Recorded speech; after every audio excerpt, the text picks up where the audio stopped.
नमस्कार दोस्तों। आज का हमारा विषय भक्ति काल को स्वर्ण युग क्यों कहा जाता है। दोस्तों, भक्ति काल को स्वर्ण युग क्यों कहा जाता है, ये एक बहुत ही महत्वपूर्ण प्रश्न है। सबसे पहले हमें पता होना चाहिए कि भक्ति काल की समय सीमा क्या है।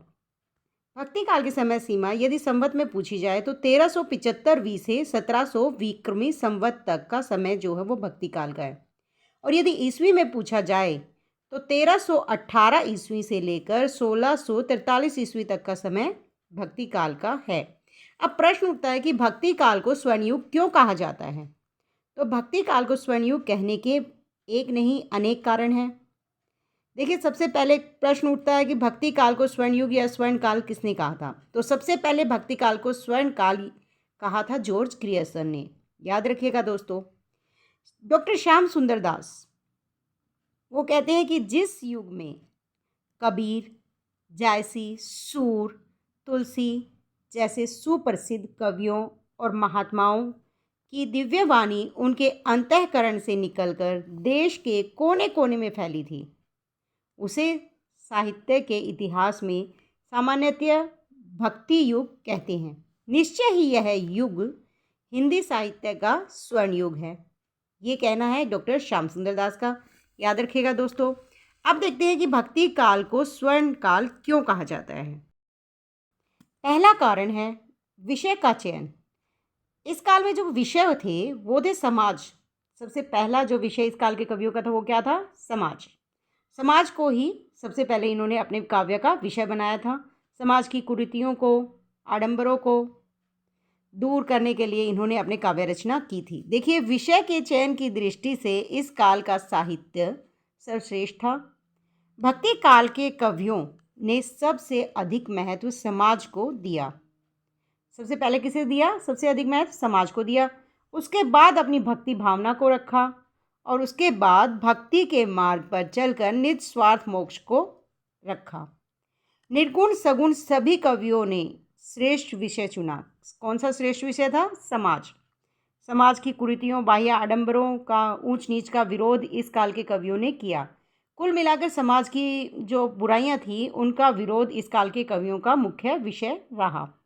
दूसरा जो इस काल की विशेषता थी जिसके कारण इसे स्वर्ण युग कहा जाता है वो है इस काल में महानतम काव्यकारों का जन्म। जितने भी महान काव्यकार थे वो ज़्यादातर इसी काल में जन्मे थे। यह काल महानतम काव्यकारों के जन्म का काल था। इसमें तुलसीदास, सूरदास, रहीमदास, नानक, कबीर, मीरा, वल्लभाचार्य आदि का जन्म हुआ, जिन्होंने हिंदी के इस युग को स्वर्ण युग बनाने में योगदान दिया। देखिए, तुलसीदास का रामचरितमानस मर्यादा पुरुषोत्तम राम के कारण एक आदर्श प्रबंध काव्य है जिसकी महत्ता आज तक है। सूरदास का काव्य, रहीमदास का, नानक, कबीर, मीरा, वल्लभाचार्य, इन सब का साहित्य जो है वो आज तक ज्यों का त्यों महत्वपूर्ण बना हुआ है। उनका महत्व आज तक कम नहीं हुआ है। तो इस तरह की रचना करने वाले जो महान काव्यकार थे वो उनका जन्म किस काल में हुआ था? भक्ति काल में ही। तो इस कारण भी इस काल को स्वर्ण युग कहना उचित है। तीसरी बात, इस काल में अमर कृतियों का ये काल है। जितनी भी अमर कृतियाँ, मतलब जो अपनी विशेषताओं के कारण अमर हो गई, जिनका आज तक वही महत्व जो पहले था, वो इस काल में रची गई थी। देखिए, इन अमर कृतियों में सर्वप्रथम नाम किसका आता है? रामचरितमानस का है। उसके बाद सूरदास, गुरु ग्रंथ साहिब, ये सब अमर कृतियाँ थी।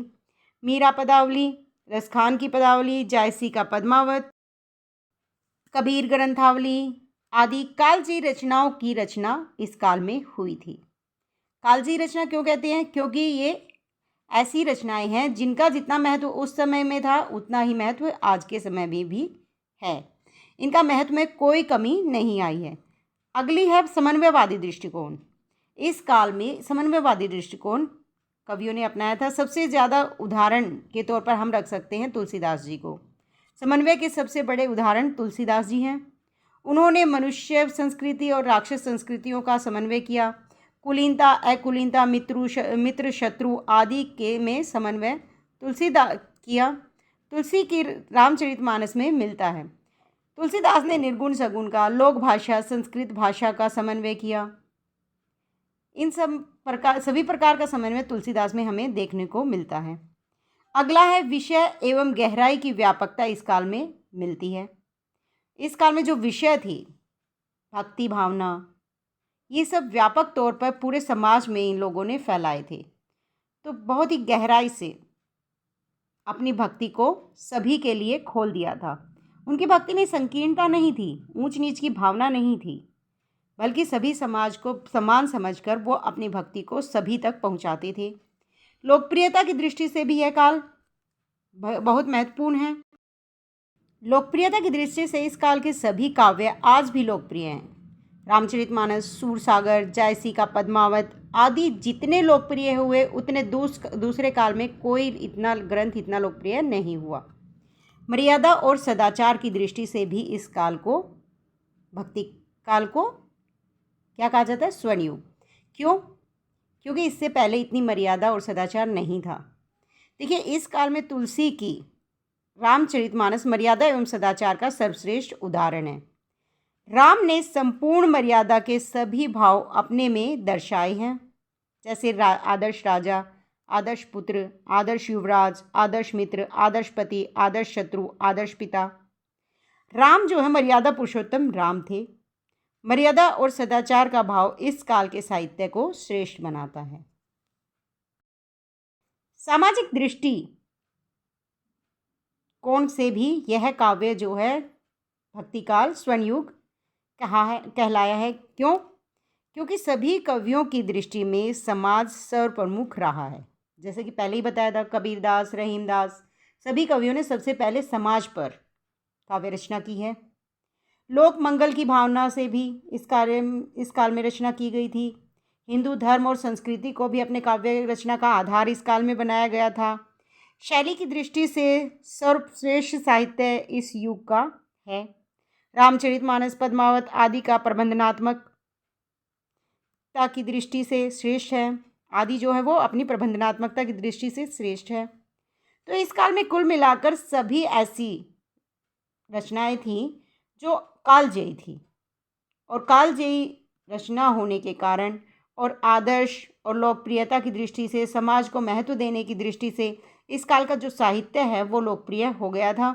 देखिए, निष्कर्ष रूप से यह कह सकते हैं कि भक्ति काल विषय चयन की दृष्टि से, लोकप्रियता की दृष्टि से, सामाजिक दृष्टि से, लोकप्रियता, शैली, विषय की गहराई और महान रचनाकारों की दृष्टि से यह क्या है? भक्ति काल का स्वर्णयुग कहलाता है। यहाँ पे लिखिए, यह हिंदी साहित्य का, क्या लिखेंगे? हिंदी साहित्य का स्वर्णयुग कहलाता है।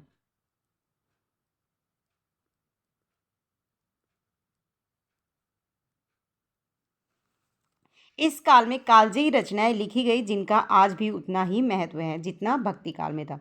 दोस्तों, वीडियो अच्छी लगी है तो लाइक शेयर ज़रूर कीजिएगा। चैनल को सब्सक्राइब कर लीजिए, बेल आइकन प्रेस कर लीजिए ताकि अगले वीडियो का नोटिफिकेशन आप तक पहुंच सके। धन्यवाद।